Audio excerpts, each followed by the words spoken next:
Good evening. I'm Chris Matthews in Washington. For Donald Trump today, March 16, 2017, is doomsday for his claim that President Obama ordered a wiretap on him. Today, the chairman and ranking member of the Senate Intelligence Committee both said it never happened. Senator Richard Burr and Mark Warner said, quote, based on the information available to us, we see no indications that Trump Tower was the subject of surveillance by any element of the U.S. government, either before or after Election Day 2016. Now, yesterday, the leaders of the House Intelligence Committee held a press conference where they, too, said they've seen no evidence. And here was the Republican chair, Devin Nunes. Let's watch.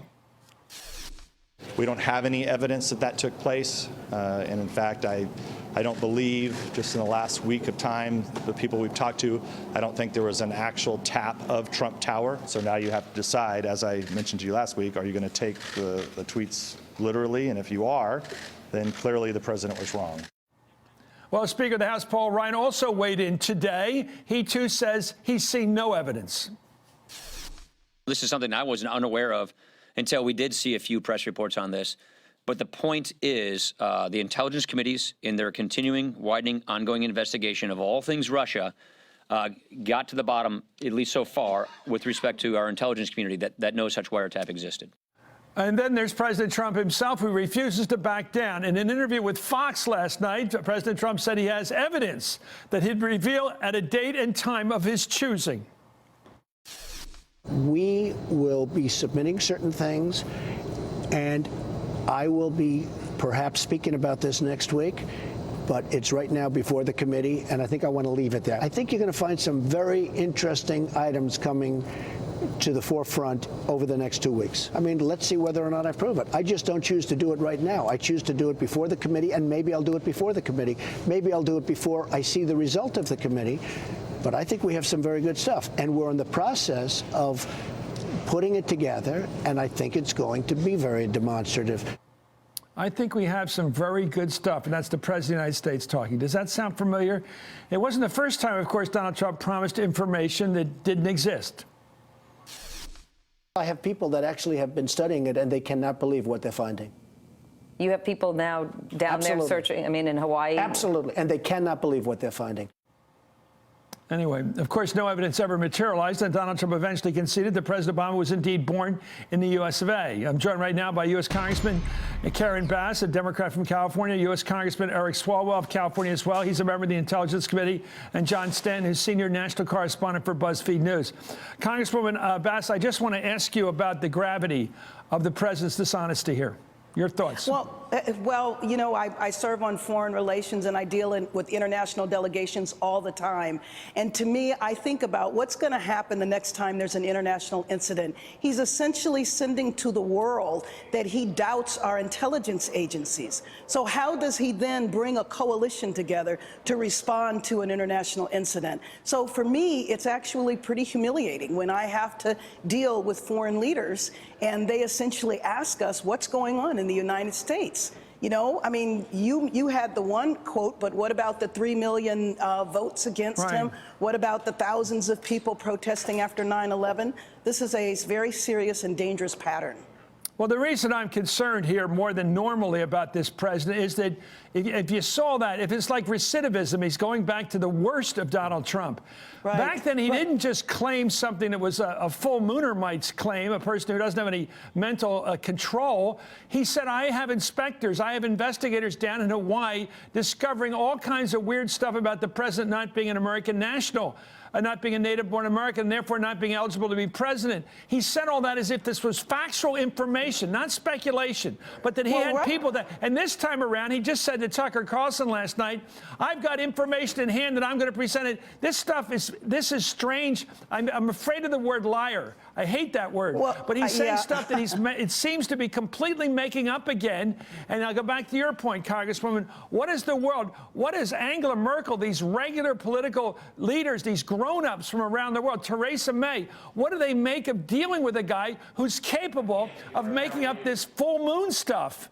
This crazy stuff and having information that he talks about that doesn't exist. Right, but I do think that at some point we need to call it what it is, and it is lying. He doubles down and he puts his staff in terrible positions. I felt sorry for Sean Spicer today. He had to double down and try to defend this. It makes no sense. How can you continually say this when all of the leaders of the intelligence committees in the House and the Senate are saying that it's not true? So what is he saying to the rest of the world? And all he has to do is call up his FBI director in this split second and say, you got anything on any counterintelligence? You got anything on this? You got anything there? He can call the CIA. You got anything on this? He could do it in 2 seconds, and he doesn't want to do it because that would blow his cover. Anyway, today at the White House, as you said, Congresswoman, Sean Spicer played Baghdad Bob trying to defend the president's wiretapping claims. Let's watch. The president's been very clear when he talked about this, and he talked about it last night.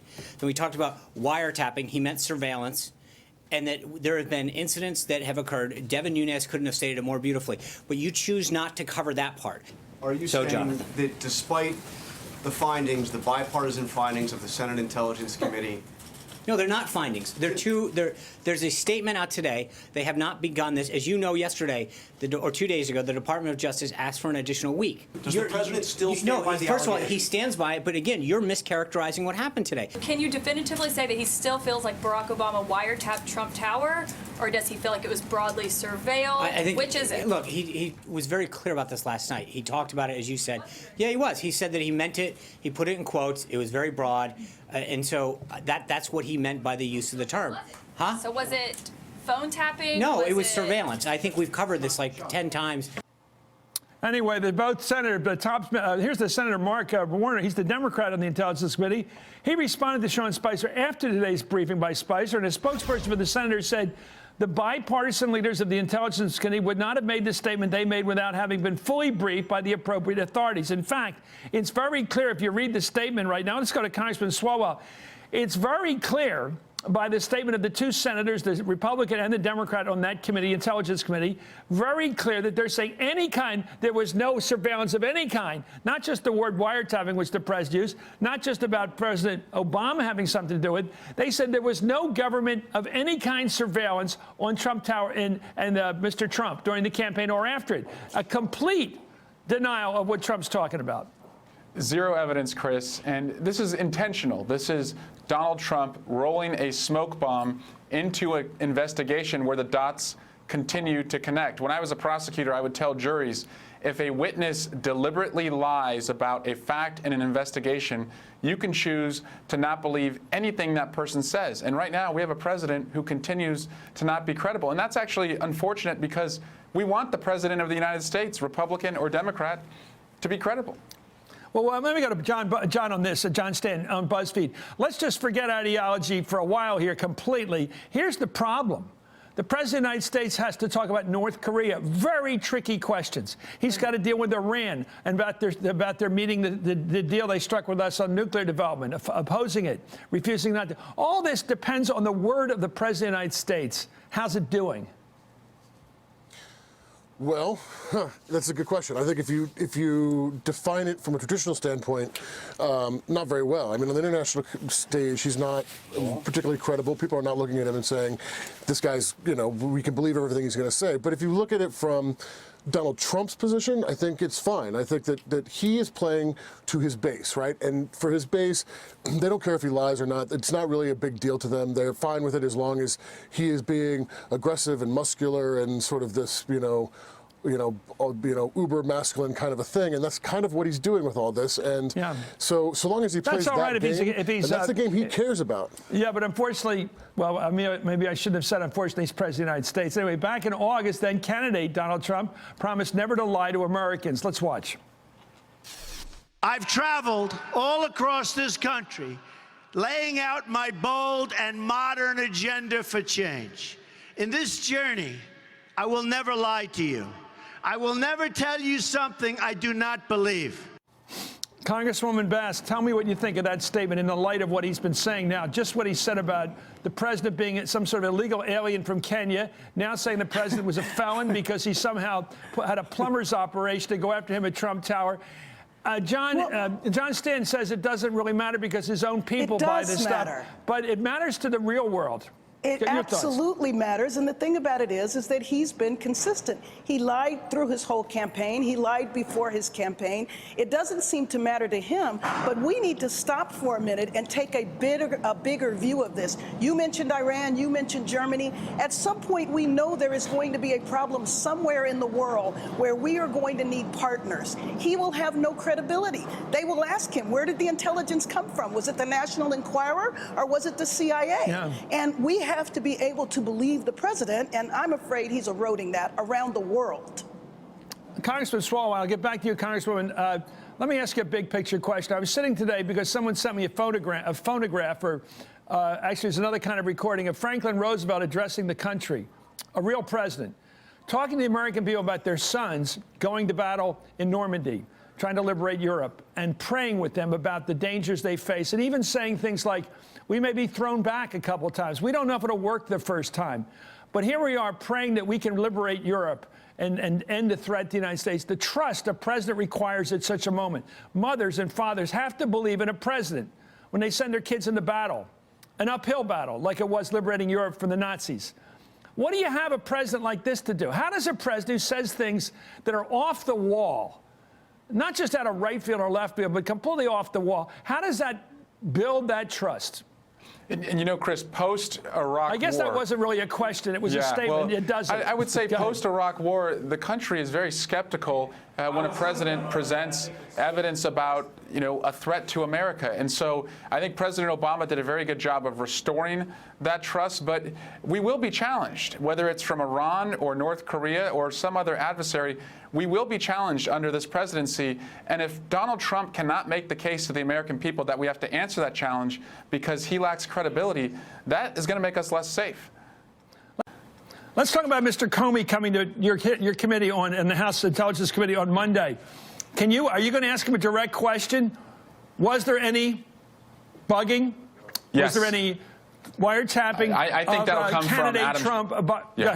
Go ahead. I think that'll come from our ranking member, Adam Schiff, who will kick things off for us. But there will be a lot of questions about people in Donald Trump's orbit and their travel to Russia during the campaign. I'm interested in Carter Page, who, after it was revealed in June 2016 that Russia was attacking us, as the senior foreign policy advisor for the Trump campaign, with permission from the campaign, traveled over to Russia. So we want to get to the bottom of why were those individuals, while we were being attacked, going over and meeting with an adversary. Let me get John Stanton. One last question, John. If tomorrow morning, which is Friday, and Trump gets up at 6 o'clock in the morning and says it's Saturday, today's Saturday. Check your calendars. It's Saturday. Will his people buy that crap? Will you say they'll buy anything? Will they buy that? Will they change their day? Take the day off, not go to work because he says it's Saturday. Will they believe him that much? Will they do? You say they believe whatever he says. Will they believe an objective lie? Will they believe it? It's not so much that they believe or disbelieve a lie. They don't care if he lies, which is a bit Will they go to work? Will they go to work? Will they go to work or stay home? No, I want an answer. Will they go to work or stay home? Yeah, sure. You say it doesn't matter to them. Will they go on what he says or not go? They'll go to work. So they don't believe him? Sure. Okay, no, they don't believe him when he lies. No, absolutely they don't. But all they care about is that he's doing the things, the broad thing that he said he was going to do, which is sort of blow up Washington and cause havoc and create chaos within the establishment. And that's what he's doing, and that's what they wanted. Amazing ambition for some people. Anyway, U.S. Congresswoman Karen Bass, please keep coming back. Congressman Eric Swalwell, good luck on Monday getting the truth from Mr. Comey and John Stanton.